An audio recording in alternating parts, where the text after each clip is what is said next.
Agora, o que você conhece da África?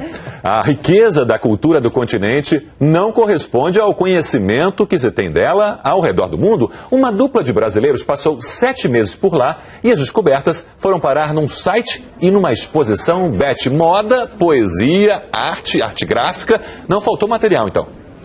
Nossa, muita coisa, viu, Sérgio? Porque quando a gente pensa na África, né, logo vem à cabeça ou aquele turismo de savana para ver os animais selvagens, ou miséria, pobreza, né? Dificilmente a gente se lembra de algum barítono, de uma poetisa, de um grafite ousado, mas isso existe na África e muito. Essa dupla de brasileiros foi atrás dessa África descolada, como diz o Guga, né? Foram 7 meses, como você falou, viajando. Eles passaram por 8 países lá do sul da África. O site se chama Afreaca, com K.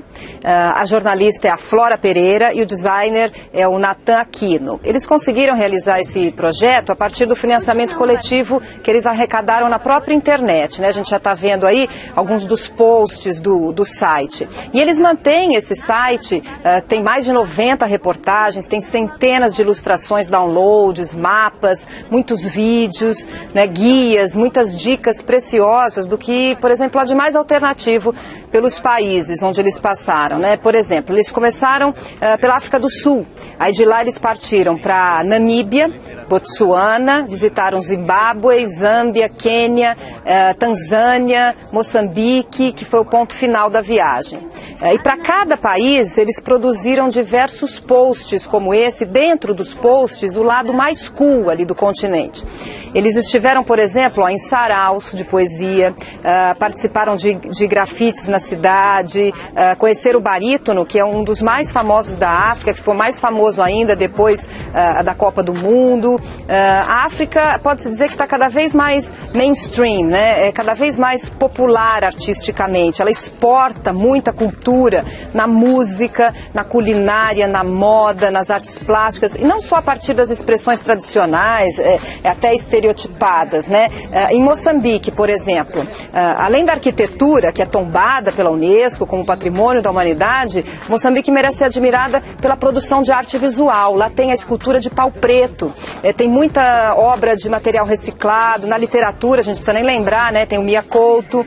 No Zimbábue, por exemplo, além da superpopulação de elefantes, né, que eu até brinquei no começo do programa, que sempre aparece nos guias de viagens, dá para ver muita arte. A produção de teatro é muito, muito expressiva lá. De música também. Na África do Sul, a gente vê muito jazz, né? Muitos festivais importantes de jazz, poesia fortíssima em Botsuana. O país ele começa a ser cada vez mais conhecido internacionalmente, tem festivais de poesia em Botsuana. E vasculhando ali no site, Sérgio, o projeto Afreaca é bem bacana, a gente descobre muita coisa. A dupla de brasileiros, eles estão se preparando até para mais uma jornada aí, para explorar outros países do continente, estão preparando outro tipo de arrecadação. Esse é um festival de poesia em Botsuana. Através desse financiamento coletivo aí da internet, e esses vídeos, algumas reportagens também, além do site, estão expostos aí em estações do metrô daqui de São Paulo. Mas para quem não é daqui, basta visitar o site. Olha, com certeza você vai se surpreender, porque tem muita coisa nova, muita coisa que a gente não imagina, né? A África é muito estereotipada ainda da nossa cabeça, né, Sérgio? É justamente isso que eu ia falar, Beth, que existe um preconceito nosso mesmo em relação à África, né? Até como opção de viagem para conhecer, a gente acaba deixando para segundo plano, né? Vai para a Europa, claro. Ou então vai para a savana apenas, né? Ou vai para a savana, ou vai para o safari. Eu mesmo tive só na África do Sul, o único país da África que eu conheço. Claro, tive que aproveitar para fazer o safari, mas conhecendo outras cidades, a cultura é maravilhosa, a cultura negra, a qualidade de vida foi surpreendente. A cidade do Cabo é uma das cidades mais deslumbrantes que eu já conheci no país. Enfim, é uma viagem que é imperdível. Camarote, já esteve na África, em algum país? Não, eu conheço de literatura, mas infelizmente nunca tive pessoalmente, não. Mas não vai faltar oportunidade, viu, Sérgio? E Guga, o que você conhece? Da África subsaariana, só a África do Sul também, sou fã da Cidade do Cabo, acho que compete com o Rio de Janeiro como a mais bonita do mundo. Aí eu conheço a África do Norte, que é diferente, né, que é o Egito, a Tunísia, o Marrocos, que é distinto da África subsaariana. Mas tem muito, aliás, muito bacana o trabalho desses dois jovens, viu? Estão de parabéns. E o interessante, Guga, é que são culturas completamente diferentes dentro do próprio continente, né?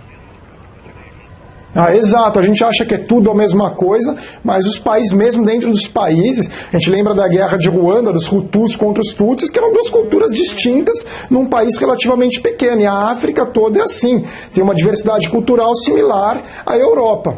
E, Beth, não tinha que ter esse preconceito que eu falei antes, né? Porque parte da nossa cultura veio de lá. Claro. Claro, muita gente de Benin, né, veio para o Brasil, a gente vê o candomblé, as expressões da música, a nossa comida, né, a gente tem muito da África, que bom.